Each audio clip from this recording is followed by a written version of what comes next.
mutual aid and community care, we also must think about how it's an act of resistance against global colonialism and imperialism.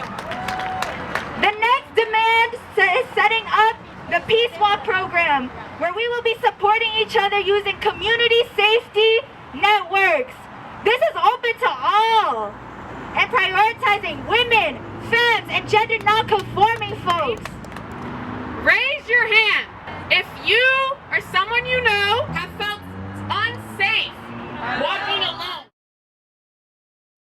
Yeah. Let me see the hands up. I can attest, right? I remember, again, being born and raised in the city of Boston. We got them summer internships in high school. You know the vibes. Waking up at 7 in the morning, walking towards the bus stop, the 32. Shout out to that. And there was a man in a car sitting, trying to talk to me. I didn't know if it was what I was wearing. I wasn't trying to look at him. I kind of put my head down, and yet he turned his car on and continued to follow me for blocks.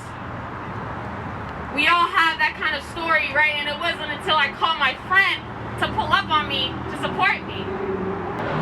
This is so normal that when I was 9 years old, I spent 2 hours after school trying to avoid someone following me home.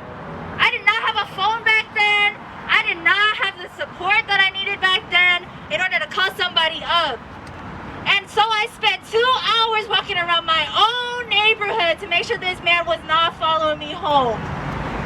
2 hours as a 9-year-old. You know how normalized this shit is? Do y'all know how normalized this shit is? I'm sure y'all know.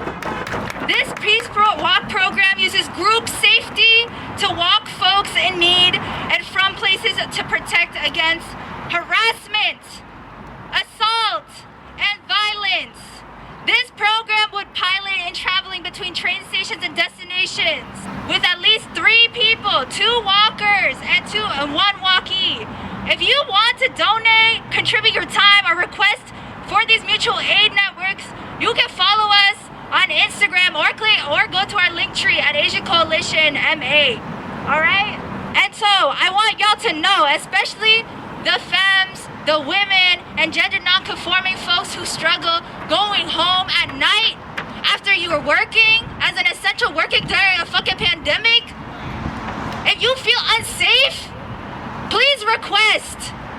We're going to try to build this network. And this is across race, gender, sexuality.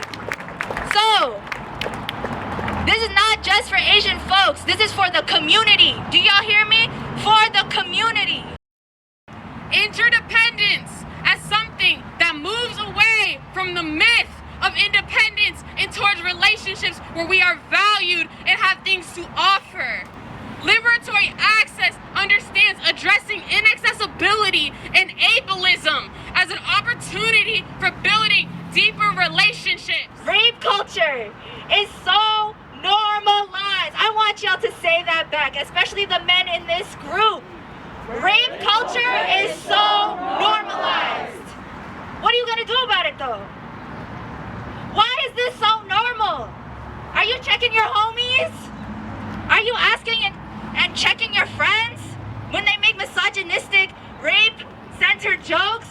So I would like to introduce our speaker, Nabila from Bijan, and her work and her dedication to resistance. You have heard lots of stats today about all the deportation and all the wars that this white supremacy has done on us over centuries. And yes, this is why we're divided. I go to the court in JFK Federal Building and I see people from Southeast Asia, South Asia, Central Asia, and our beloved communities, beloved racialized communities from Africa and Latin America